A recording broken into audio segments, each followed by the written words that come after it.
Hi, and welcome to Spamhaus Deliverability Live episode 6. A little later than scheduled. I hope you all managed to join us today. I'm Abby from Spamhaus and I'm the host today. I'm joined today by Anna and Sri from Spamhaus. I hope you're both feeling well again. It's good to have you back.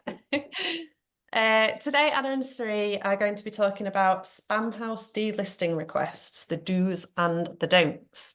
Both Anna and Sri have earned their deliverability stripes and they are now working in Spamhaus, so they are perfectly positioned to share their learnings and insights with you today.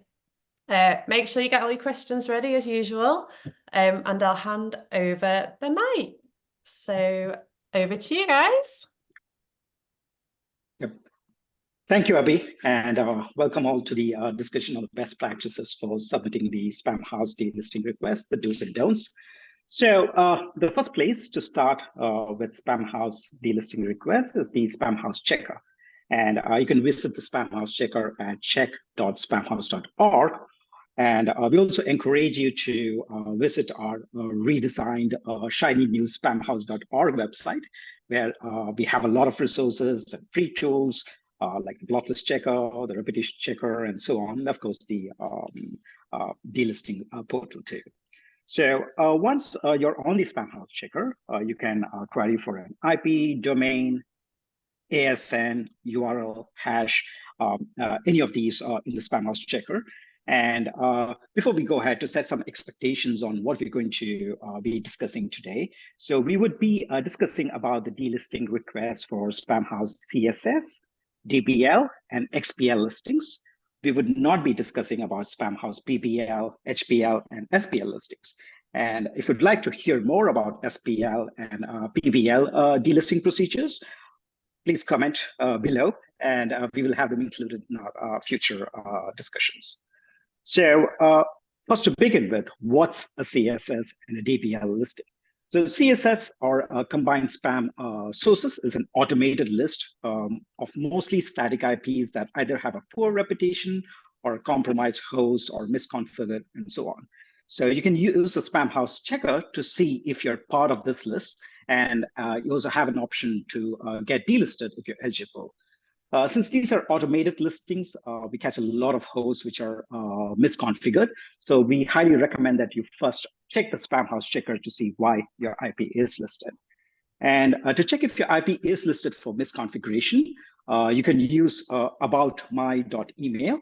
And this is a very handy tool to check if there are any configuration issues. So once you visit this website, you can you get the complete information regarding from the headers. You can check if there's any problem with your hello domains and so on. And usually the most common errors that we see is that the hello domain is not valid, or the hello domain does not have an A record, and so on. And the most classic case, which has been there forever, is an unbranded reverse DNS, or a reverse DNS which does not have a fully qualified domain name. So all these things can be, it's good to go ahead and check all these things before you go ahead and submit a request.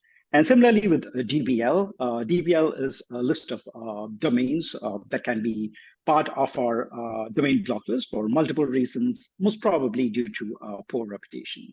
So that's also something you can use the checker and request for delisting.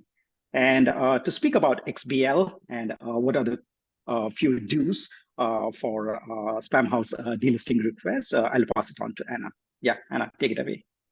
Thank you, Sri. So I would like to cover the XBL, the exploits block list, which lists IPs that have been detected either as a part of a botnet or have been compromised in some way, or they are exhibiting the behaviors of a third-party proxies. That's when certain software like free VPNs or regional unlockers use the internet connection to channel through some third-party connections of, could be literally anything, but sometimes malicious nature. And it's something we've been seeing quite a lot recently. So we have a really good description on the blog post for this as well, so have a look at that. And to carry on with the do's, the sort of good practices for the delisting requests. And something that is really helpful for the team to see is when the information provided, it includes what actually was done, because quite frankly, the short message of all configurations have been corrected or all issues have been resolved is not inherently helpful. And we like to see that the issue that has been presented in the checker has been investigated. The checker is designed to provide a lot of helpful information, pointers. It has links to the FAQs. It has links to the relevant articles, same blog posts as well when we see some issues that are recurring that are worth broader explanation. But also it has some steps, some suggestions for software or tools that you can use to resolve the situation. And that applies to CSS as well, to be fair. So that's worth pointing out. And it's really helpful to see that, say you found certain software that you assume could have been the cause of the listing.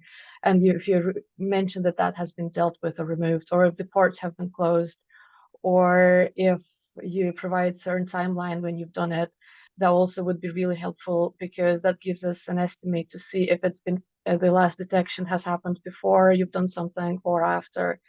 So that's a really kind of starting point, if I'm honest. Also, another do is please, if possible, use names.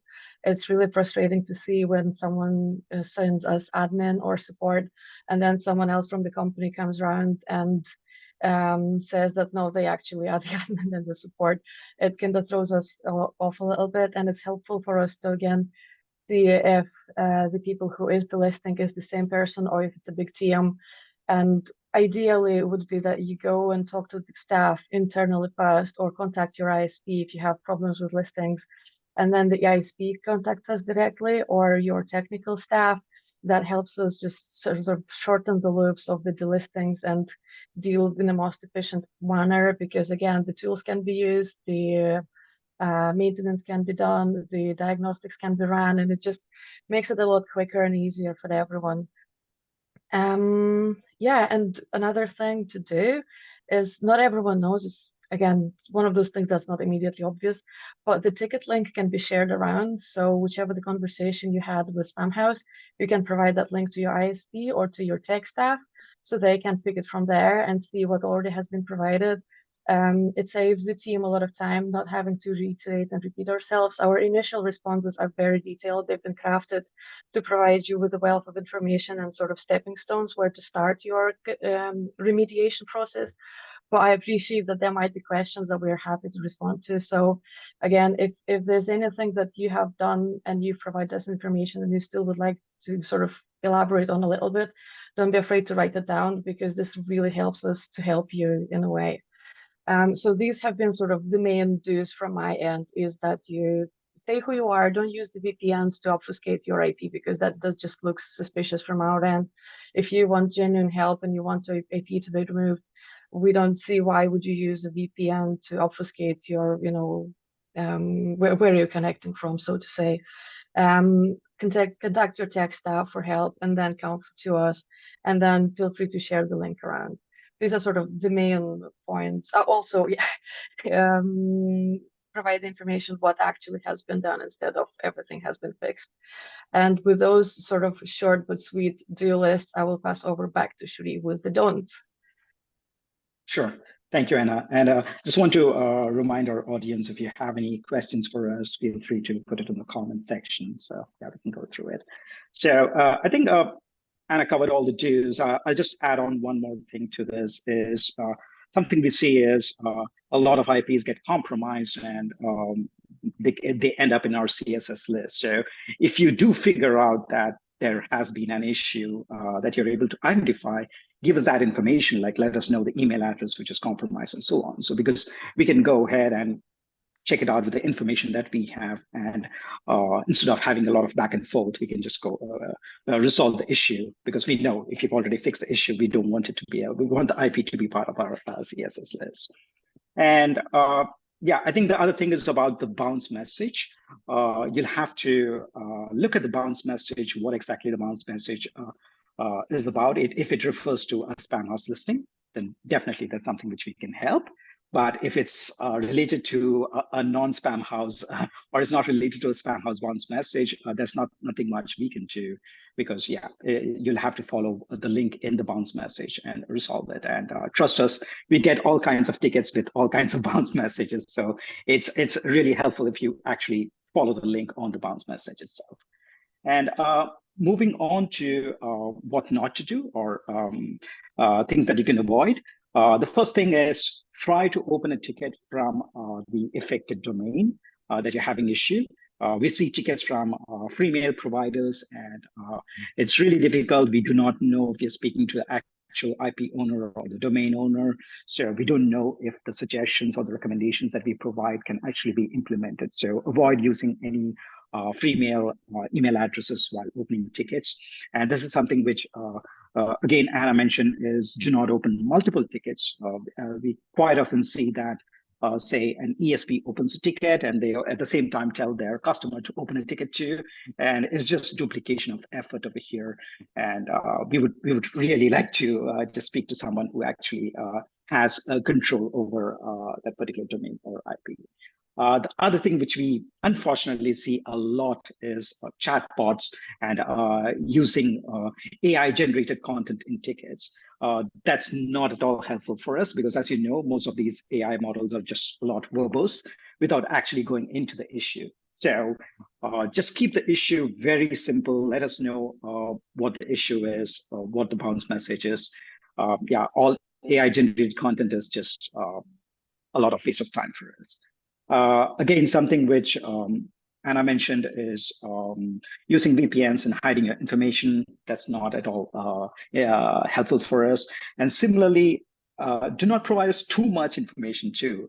We get paragraphs, a couple of paragraphs of notes in the ticket, which is not, again, it's just going to take a lot of effort to just go through all that. So just be precise, to stick to the basics, and let us know what exactly the issue is, and we can help with that.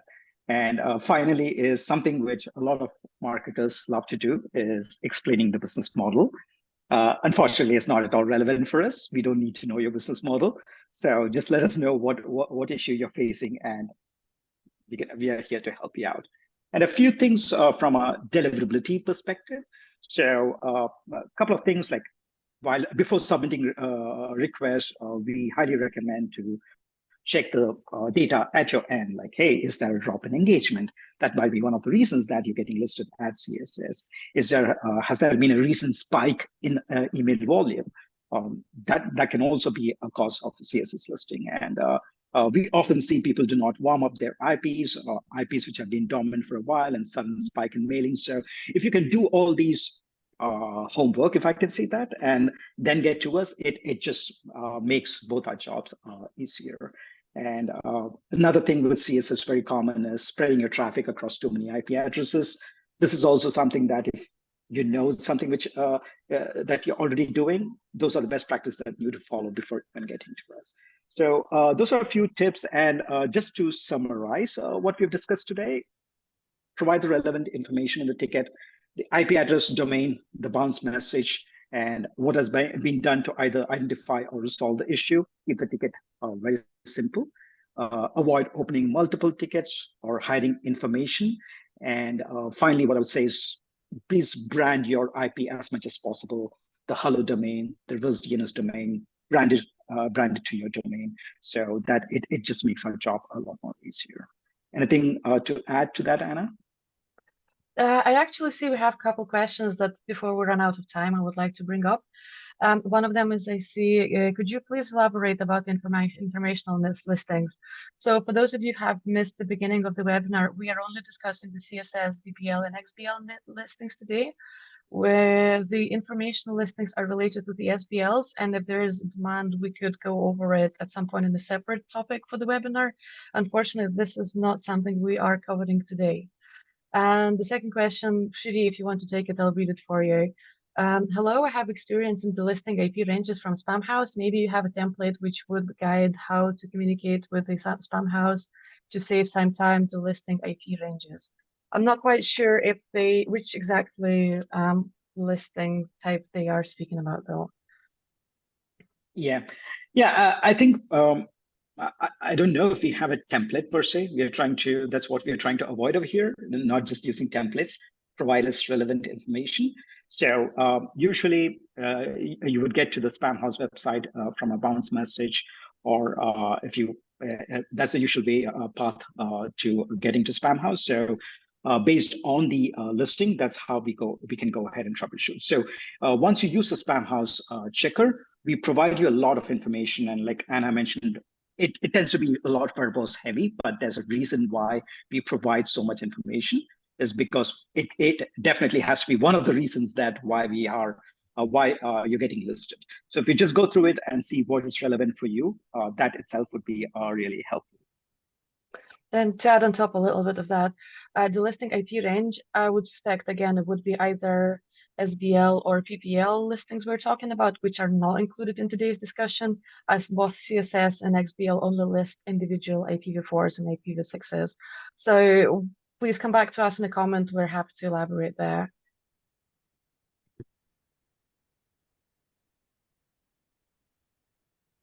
Yeah. Brill.